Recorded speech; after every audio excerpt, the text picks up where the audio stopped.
کہ سیدہ فاطمہ الزہرا رضی اللہ تعالی عنہ کے دونوں شہزادے حسنین کریمین بیمار ہو گئے تو سیدہ نے منت مانگی کہ بچوں کو شفا ہوگی تو 3 روزے رکھوں گی. شفا ہو گئی، روزے بھی رکھ لیے. اور جب مولا علی شیر خدا روزہ رکھنے کے لیے بیدار ہوئے، سیدہ فاطمہ الزہرا بیدار ہوئی تو امام حسن اور حسین بھی اٹھ گئے. 7-8 سال کی عمر. اماں جی ہم نے بھی رکھنا ہے. صبح کھجور اور دودھ سے روزہ رکھ لیا گیا. عین افطاری کے وقت مولا علی کہتے ہیں فاقے چل رہے تھے، کہیں سے میں جوں لایا تھوڑے سے. سیدہ فاطمہ الزہرا نے پیس کر روٹیاں پکائیں. وہ وقت جو بڑا مشکل ہوتا ہے افطار کا، کہتے ہیں اس وقت جب کھانے کے لیے بالکل ہاتھ آگے بڑھنے لگے اور امید تھی کہ ابھی سیدنا بلال اللہ اکبر کہیں گے تو روزہ کھلے گا، لیکن ابھی چند ہی منٹ رہتے تھے کہ دروازے پر ایک فقیر نے صدا دی. کہنے لگا سارے مدینے کے دروازے کھٹکھٹا آیا ہوں، قحط ہے، فاقہ ہے، اے رسول اللہ کے خاندان والو، میں یتیم ہوں. کسی نے بتایا ہے کہ اور کوئی دروازہ کھلے نہ کھلے سیدہ کا دروازہ تیرے لیے ضرور کھلے گا. کیا یتیم کو روٹی ملے گی؟ تو حضرت مولا علی نے بچوں کی طرف دیکھا ہی تھا کہ امام حسن ساری روٹیاں جا کے دروازے پہ دے آئے. کھجور اور پانی سے افطار ہو گیا. صبح پھر کھجور اور دودھ سے روزہ رکھا. امام راضی کہتے ہیں عین وہ وقت جب افطار کا ٹائم آیا تو پھر دروازے پہ کسی نے صدا دی. کہا رسول اللہ کے خاندان والوں میں مسکین ہوں، رات سے روٹی کھائی ہے، نہ صبح کھا سکا نہ دوپہر. کسی نے بتایا ہے کہ اس دروازے سے خالی کوئی نہیں جاتا. امام حسن نے پھر سارا لنگر اٹھایا اور پھر جا کے دے دیا. تیسرا دن پھر ہوا. مجھے لگتا ہے کہ جب افطار کا ٹائم آیا ہوگا نا تو یہ خود ہی سارے دروازے پہ دیکھتے ہوں گے، یہ کوئی آیا نہیں لینے والا ابھی تک. لگتا ہے کہ نظریں دروازے پہ تھیں. عین افطار کے وقت 3 روٹیاں جب جوں کی پک کے آئی تو ایک بھکاری نے صدا دی. کہنے لگا میں قیدی ہوں، آج ہی قید سے رہائی ملی ہے. پہلے دن کسی کے دروازے پہ صدا ملی ہے، دی ہے روٹی ملے گی. امام حسن وہ کھانا دے کے واپس لوٹے. کھجور اور پانی سے افطار ہوا اور جیسے ہی مسجد نبوی میں تینوں باپ بیٹا نماز پڑھنے گئے تو مولا علی کہتے مجھے بتانا نہیں پڑا. رسول کریم نے میری طرف دیکھ کے فرمایا علی تیرا، فاطمہ کا، حسن اور حسین کا 3 دن والا عمل خدا کو بھی بڑا پسند آیا ہے اور محمد مصطفیٰ کو بھی بڑا پسند آیا، بڑا پسندیدہ عمل.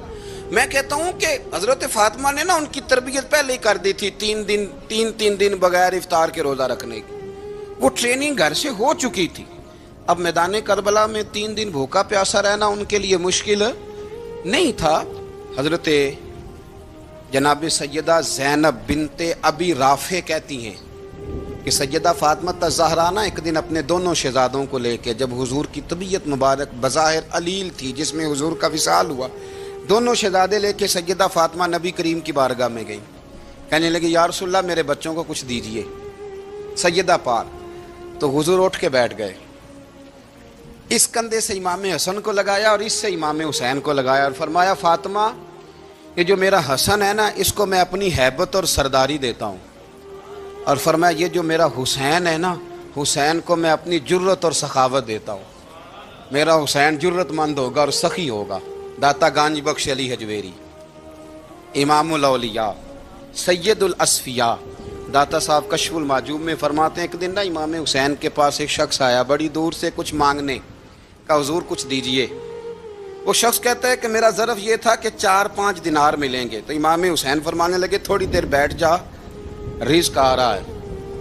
تو امام حسین کو حکومت وقت کی طرف سے نا 5 تھیلیاں ملی جس میں ایک تھیلی میں 500 اشرفیاں تھیں. 5 تھیلیاں آئیں لیکن اس کو آنے میں نا ذرا دیر ہو گئی. وہ 5 تھیلیاں جب آئی نا تو امام حسین اس کی طرف 5 تھیلیاں بڑھا کے نا ذرا دیکھنا میری طرف غور سے، 5 تھیلیاں بڑھا کے نا تو فرمانے لگے میاں جتنا تجھے انتظار کرایا نا اتنی ہم تیری حاجت پوری نہیں کر سکے. تو یہ نہ محسوس کرنا کہ حسین کے دروازے پہ بیٹھا بھی رہا ہوں تو ملا کیا ہے. یہ نہ محسوس کرنا. وہ شخص کہتا ہے جب میں نے وہ تھیلیاں کھولی اور پھر میری نظر امام حسین پہ پڑی تو میرے اندر سے آواز آئی اگر حسین ابن علی اتنے سخی ہیں تو محمد عربی کتنے سخی ہوں. اگر یہ معیار ان کا ہے ان کا یہ معیار ہے. اور خود بھیک دیں خود ہی کہیں منگتے کا بھلا ہو. خود کہنے لگے جتنا انتظار کرایا ہے اتنی تیری مدد کر سکے. یہ سخاوت کا معیار تھا, یہ طریقہ تھا. ایک دفعہ سیدنا امام حسین رضی اللہ تعالیٰ عنہ کے گھر کے اندر 5000 دینار آئے. مسجد میں تھے, آپ کو 5000 دینار ملے تو امام زین العابدین کہتے ہیں کہ مسجد سے لے کر گھر آنے تک امام حسین نے 5 کے 5000 اللہ کے رستے میں خیرات کر دی. فرماتے میں نے کہا ابا جی 5 دینار کی گھر میں ضرورت تھی, مالاں والے سخی نہیں ہوندے تے سخیاں کل مال نہیں ہوندا, ایتھے اوتھے دوویں جہانی سخی کنگال نہیں ہوندا. کہا ابا جی 5 دینار کی گھر میں ضرورت تھی. تو کہتے ہیں مجھے فرمانے لگے بیٹا یہ جن کو میں نے دیا ہے نا یہ گھر کے لیے ہی دیا ہے, یہ گھر کے لیے ہی دیا ہے. جن کو دیا ہے تمہارا کیا خیال ہے یہ باہر خرچ ہوا ہے, یہ گھر کے لیے ہی ہے. اس لیے کہ جب انسان دوسروں پر شفقت کرتا ہے تو اللہ اس کے گھر پہ رحمت فرماتا ہے. امام حسین کے مزاج میں پہلی بات میں نے ذوق عبادت کی عرض کی. دوسری بات عرض کر رہا ہوں کہ صحابہ حضرت اسامہ بن زید بڑے پیارے ہیں میرے نبی کریم کے, بڑے پیارے.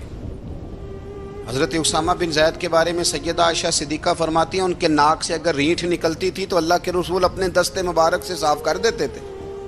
اور سرکار فرماتے تھے کہ اگر اسامہ لڑکی ہوتا نا, ان کے غلام کے بیٹے تھے حضرت زید بن عمرو, اگر یہ لڑکی ہوتا میں اسے زیور پہناتا. بڑے پیارے تھے. لیکن جب ان کا آخری وقت آیا نا تو 60,000 دینار کا قرضہ تھا.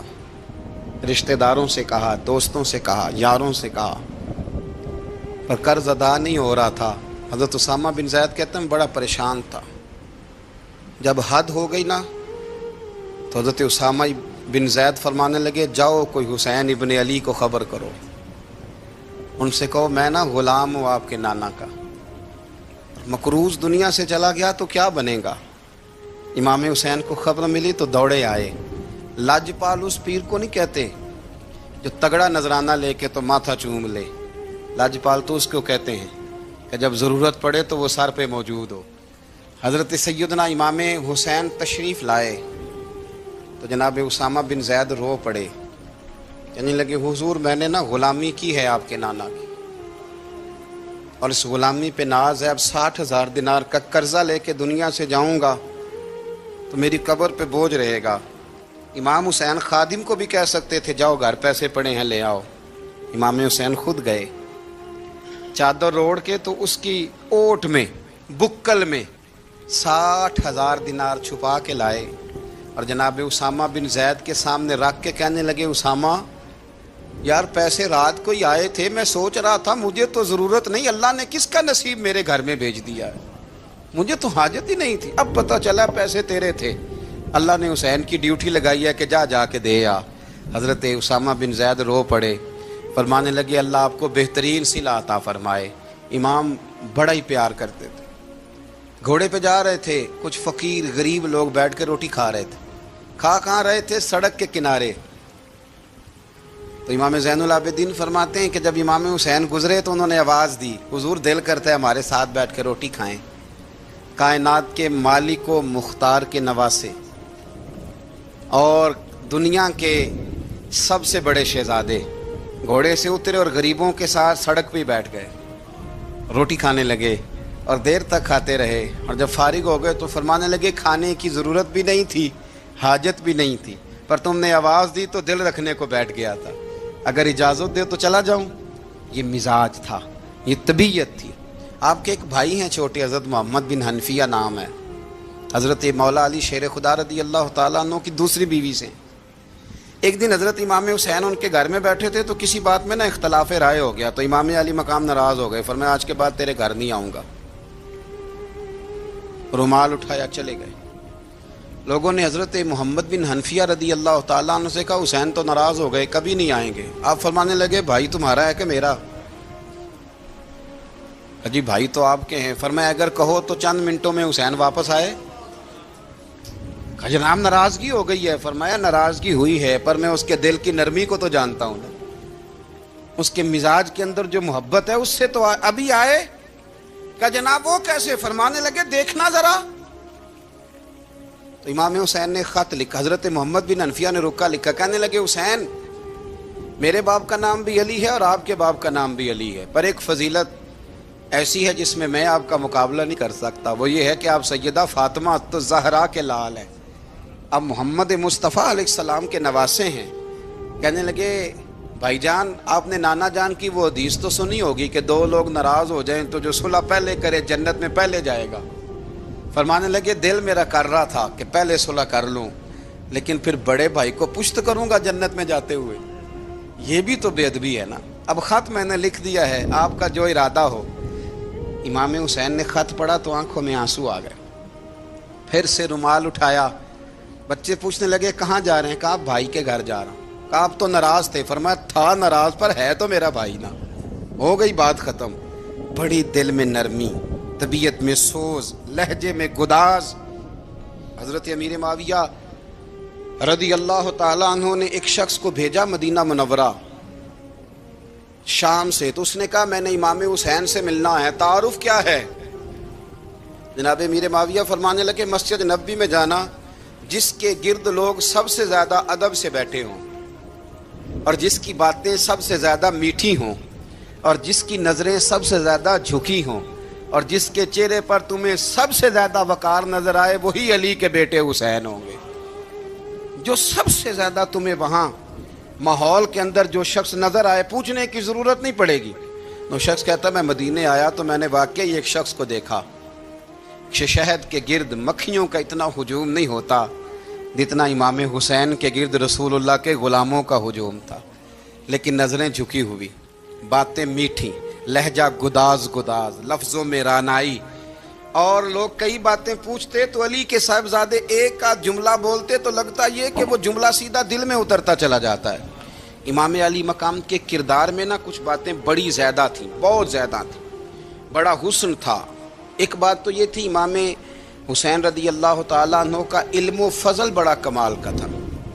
ایک دفعہ صحابہ میں مسئلہ بن گیا کہ بچہ پیدا ہوتا ہے تو اس کا وظیفہ کیسے لگانا ہے۔ امام حسین کا علم و فضل بتا رہا ہوں، علم و فضل، تو بات بڑی پیچیدہ ہو گئی۔ حضرت عبداللہ ابن زبیر کے پاس لوگ آئے، کہنے لگے کہ آپ بڑے صاحب علم و فضل ہیں، آپ نے حضور علیہ الصلوۃ والسلام کے ساتھ وقت گزارا ہے، تو مسئلے کو حل کریں کہ بچہ پیدا ہونے کے بعد حکومت اگر وظیفہ لگائے گی تو کب لگائے گی؟ جب بحث طول پکڑ گئی، مسئلہ حل نہیں ہوتا تھا، تو حضرت عبداللہ ابن زبیر کہنے لگے ہم سے نہیں حل ہوگا، ایک بندہ ہے جس کے سینے میں رسول اللہ صلی اللہ تعالیٰ علیہ وسلم کے نور نبوت کا فیضان ہے، وہ یہ مسئلہ حل کریں گے۔ تو کہا وہ کون سے؟ آپ فرمانے لگے جب ہم سے مسائل حل نہیں ہوتے تو ہم ان کے علم سے فائدہ اٹھاتے ہیں۔ کہا کون ہے؟ کہا جناب امام حسین۔ تو لوگ حضرت امام حسین کے پاس گئے، کہ حضرت یہ ایک مسئلہ الجھ گیا ہے کہ بچہ پیدا ہو تو وظیفہ کب لگانا ہے؟ فرمایا الجھنے والی بات ہی کوئی نہیں، پیدا ہونے کے بعد جب وہ پہلی دفعہ آواز نکالے تو اس کا وظیفہ لگا دو۔